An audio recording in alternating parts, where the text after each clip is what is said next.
네, 반갑습니다. 저는 한국 IT 비즈니스 진흥협회 상금 부회장을 하고 있는 최태림입니다. 반갑습니다. 제가 맡은 부분은 글로벌 협업 브릿지를 활용한 혁신 비즈니스 전략입니다. 순서는 글로벌 인력 수급이 왜 필요한가 필요성하고 그 해답으로 GD센터, 글로벌 개발센터죠. 그래서 브랜드는 GD센터로 명명을 했습니다. 그리고 세 번째, 갑자기 왜 IP라는 협회가 이것을 하느냐 말씀을 드릴 거고요. 그 뒤로 기대 효과 내용으로 발표하겠습니다. 글로벌 인력 수급이 왜 필요한가 5가지 정리를 해봤습니다. 말씀을 드리면 제가 7, 8년 전에 몽골 사업을 좀 했었습니다. 코이카 지원 사업이었는데요. 코이카의 무상 원조 사업으로 몽골 친구들을 교육하는 사업이었어요. 3년간. 근데 제가 다시 제안을 했죠. 교육만 해서는 아무 소용이 없다. 우리나라 프로젝트를 해야 된다 해서 중간에 변경 계약을 했어요. 몽골 인력들을 교육하는 것도 중요하지만 이 교육된 인력을 어떻게 활용을 할 것이냐 해서 다시 컨설팅을 했었고, 그 몽골 친구들을 실제로 우리나라 IT 프로젝트 10개 정도를 했습니다. 홈페이지, 쇼핑몰 등등을 만드는 거를 3년간 하다 보니 제가 깨달았죠. 이 친구들 데리고 일을 했을 때 효율은 사실은 60%에서 70% 정도밖에 나오지 않는데 갈수록 할 수 있는 게 많겠구나. 이제 그때 느꼈던 게 우리나라 인구가 줄 거라고 생각을 했는데 지금은 아주 심각한 상황이 됐고, 국내 개발자들이 부족할 뿐만 아니라 사실은 일본보다 임금이 높은 상태라 계속 SI 프로젝트를 하든 운영을 하든 우리 IT 인력들에 들어가는 비용이 커졌다라는 걸 알게 됐었고, 그래서 한 10개 정도를 했습니다. 몽골이 우리나라랑 협력이 잘 되는 여러 가지 이유 중에 언어를 잘합니다. 한국말을 잘 알아요. 그래서 몽골 가실 때 대부분의 친구들은 한국말을 말하지 못하지만 대부분 다 알아듣습니다. 그래서 왜냐하면 어순이 되게 비슷하고 러시아 문자를 쓰긴 하지만 어순이 비슷하다 보니까 한류 문화도 있고, 그래서 언어 소통에는 사실은 그때 큰 문제가 없었어요. 그래서 몽골이 나름 잘 됐죠. 그때 파트너가 지금 또 몽골을 인력 100명을 데리고 운영을 하고 있습니다. 어떻게 보면 성공을 한 거죠. 근데 이제 제가 그때 느꼈던 게 뭐냐면 결국은 우리가 커뮤니케이션 할 때 영어 소통 능력도 중요하지만 우리말을 가지고 소통하는 거가 몽골이 상당히 메리트가 있구나, 그렇게 생각을 했었습니다. 근데 몽골을 왜 계속하지 않았냐면은 우리 파트너가 하고 있지만 몽골은 인구가 전체 한반도 8배이긴 한데 인구는 300만이에요. 유목민이 100만이고 울란바토르에 200만이 모여 있는데 너무 인구가 적은 거예요. 그래서 이걸로 되지 않겠다 싶어서 제가 베트남에 제안을 했습니다. 그래서 베트남의 몽골 코리아 IT 센터처럼 실제로 베트남 인력을 데리고 교육시켜서 활용하는 사업에 관련된 제안을 했었고 막 하려고 했죠. 근데 그때 뭐가 왔냐면 코로나가 왔습니다. 그래서 2월 달에 설립하는 걸로 하고 건물을 사서 베트남 IT 센터를 만들자고 거의 컨펌이 됐었는데 코로나 때문에 못했죠. 근데 코로나를 지나서 이제 깨달은 바가 있습니다. 그 전까지는 제가 해외 IT 인력을 데리고 교육시켜서 활용하는 걸 해야 된다, 대비를 해야 된다고 했을 때 가장 큰 문제가 뭐였냐면은 야 말이 통해? 이게 1번이지만 2번째가 뭐냐면 과연 원격에서 이렇게 하는 게 되겠어? 상주해야 되는데. 근데 코로나를 지나고 나서 원격으로 하고 리모트로 하는 것이 가능하겠네. 효율은 100%가 되지 않지만 가능하다라는 마인드로 이제 바뀐 것 같아요. 그러면서 이제 글로벌 인력을 쓰는 거에 대해서는 좀 더 전향이 된 것 같습니다. 그래서 글로벌 인력 왜 수급이 필요하냐, 이거 5가지 정도 정리되어 있는데 뒤에도 아마 발표를 드릴 거예요. 저희 GD센터장님께서. 그래서 일단 넘어가도록 하겠습니다. 나머지는 자료를 보시면 잘 알 것 같은데 인구가 소멸되기 시작해서 개발자는 부족한 게 IT만 그런 건 아닙니다. 일본 친구들이 20, 30년 전에 인구가 줄기 시작하면서 IT 인력들이 부족하겠죠. 그러면서 사실은 일본이 먼저 해외 IT 인력들을 쓰고 있고 그 쓰고 있는 것이 지금은 거의 셋업이 돼가지고 지금 대부분 다 베트남 공급 인력들을 만나보면 어떤 친구들이 대표를 하고 있냐면 베트남에서 IT 학과 그래서 일본어를 배우고 IT를 배웠던 친구들이 일본에 가서 일하고 4, 5년 일한 다음에 그 친구가 다시 창업을 해서 베트남 일본 기업하고 일을 하고 있어요.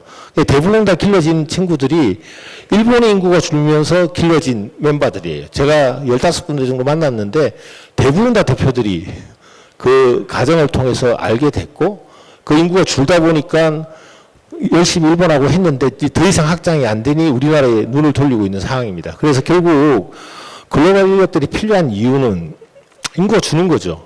지역은 더 심각하고요. 두 번째, 훌륭한 글로벌 인력들이 필요하죠. 근데 비용의 문제. 그래서 제가 생각할 때는 비용이 다 경쟁력이 있지는 않습니다. 근데 어디가 경쟁력이 가장 많냐면 3년에서 5년 차에 그 중급 개발자라고 이야기하는 친구들이 가장 효율이 높을 걸로 판단을 하고 있습니다. 나머지는 자료를 보시면 될 것 같고요. 이제 두 번째로 이 글로벌 인력들을 수급을 해야 돼요. 근데 지금 어떤 한계가 있냐면 기존 플랫폼, 그러니까 지금 뭐 위시캐시나 숭고나 곳곳에서 일부는 인력들을 채용하거나 중개를 하고 있습니다. 중개만 할 뿐이에요. 뒤에 가보시면은 뭐 슈퍼코드가 열심히 하고 있는데 뭐 5만 명 이상의 개발자들을 면접을 했고 2, 3천 명을 가지고 있다. 근데 채용의 대행만 하고 있을 뿐입니다. 실제로 제일 중요한 문제는 뭐냐면 공급해주는 것 외에도 각 그 정부나 지자체 교육기관이 지원 사업이 필요합니다. 근데 그 지원 사업이 대부분 다 제가 컨설팅을 많이 했었는데 어떤 걸로 장벽이 생기냐면은 해외 인력 교육하는데 왜 우리 정부 예산을 써? 이겁니다. 그래서 대부분 다 잘렸죠. 예산이.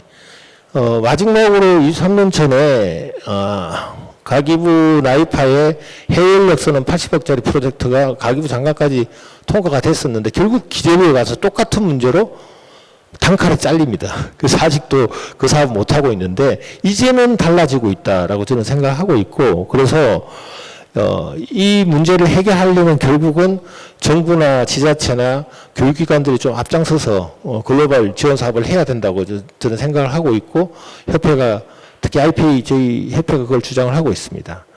그리고 결국은 중요한 문제가 이 친구들이 와서 정착하거나 원격에서 아웃소싱을 해야 되는데 일부 핵심 인력 내지는 브릿지 엔지니어라고 이야기하는 친구들이 국내에 와 있어야 되는데 와 있지 못하는 이유는 결국 또 비자 문제예요.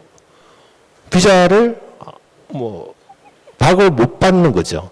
그 매칭하기도 힘들고 저희랑 협력해서 한국어를 가리키는 토킹 코리아라는 그 대표가 있어요. 그래서 베트남 그 강의도 하고 모의 시험도 준비하는 온라인 업체인데 그 대표께서 하시다 보니까 해외 인력 수급이 가능하겠네 해서 열심히 준비를 했어요. 한 개 기업이 3명 뽑는다고 해서 열심히 매칭해서 했더니 그 출입국 사무소에 뭐라고 그러냐면 왜 3명을 뽑나 이런 이야기를 하더니 실사를 4개월, 5개월이 지나도 하지를 않더래요. 이게 무슨 이야기냐면 비자를 발급을 받을 수 있는 조건과 환경이 됨에도 불구하고 어떤 한 기업이 3명을 뽑는다고 했을 때는 캐치션이 있는 거죠. 현실적으로는 안 해주는 겁니다. 그래서 결국은 다 드롭했다고 이제 자기 못하니까 협회에서 좀 잘해달라고 그렇게 말씀을 하시더라고요.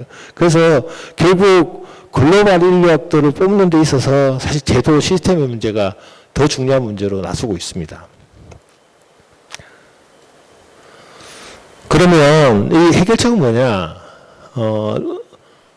결국은 지리센터를 만들어야 된다는 결론입니다. 이거는 이렇게 보시면 좋을 것 같아요.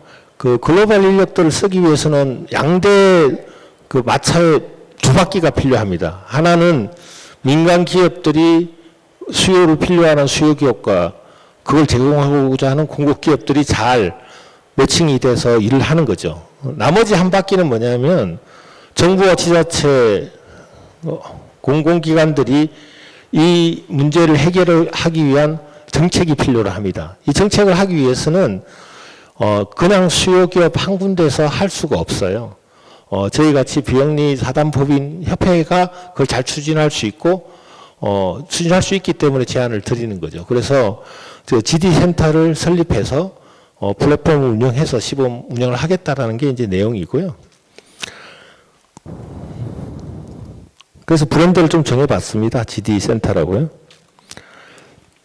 그러면 왜 저희가 GD센터를 운영하느냐 이런 건데, 저희 협회가 1996년에 만들어졌습니다.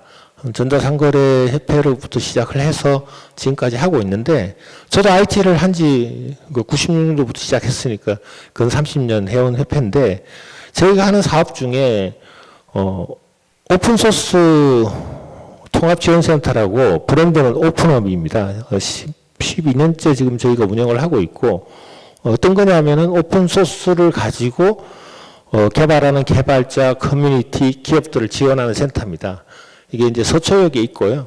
그것을 12년째 운영을 하고 있는데, 요즘 딥싱크 때문에 워낙 화두가 되어 있죠.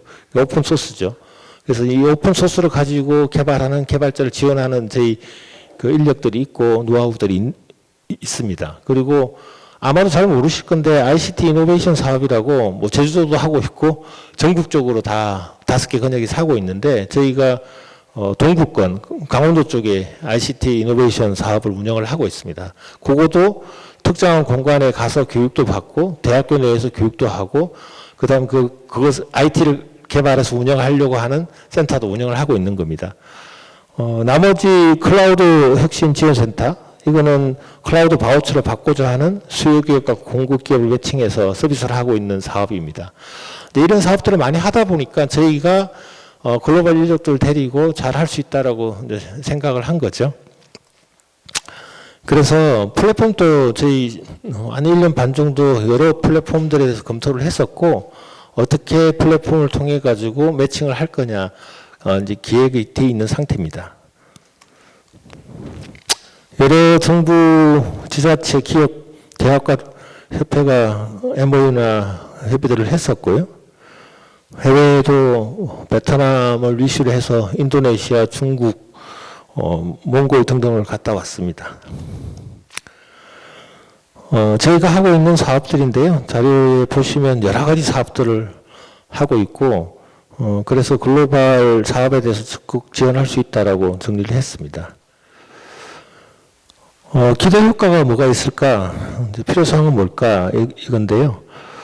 아마도 이제 경기가 워낙 어렵기 때문에 기업들이 작년에 견디다 많이 도산을 한 경우가 있고, 지금도 여전히 어렵습니다.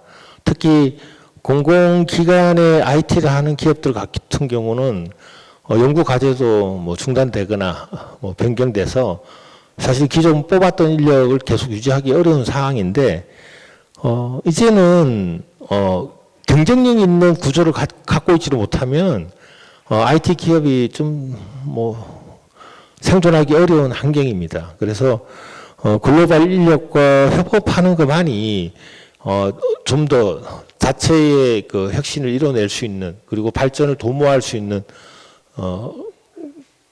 거라고 저희는 생각하고 있기 때문에, 이런 필요사항 때문에 여러 가지 그 정부와 지자체와 그다음 기업과 다 윈윈하는 전략으로 가보자라는 게 저희가 주장하는 바입니다. 감사합니다.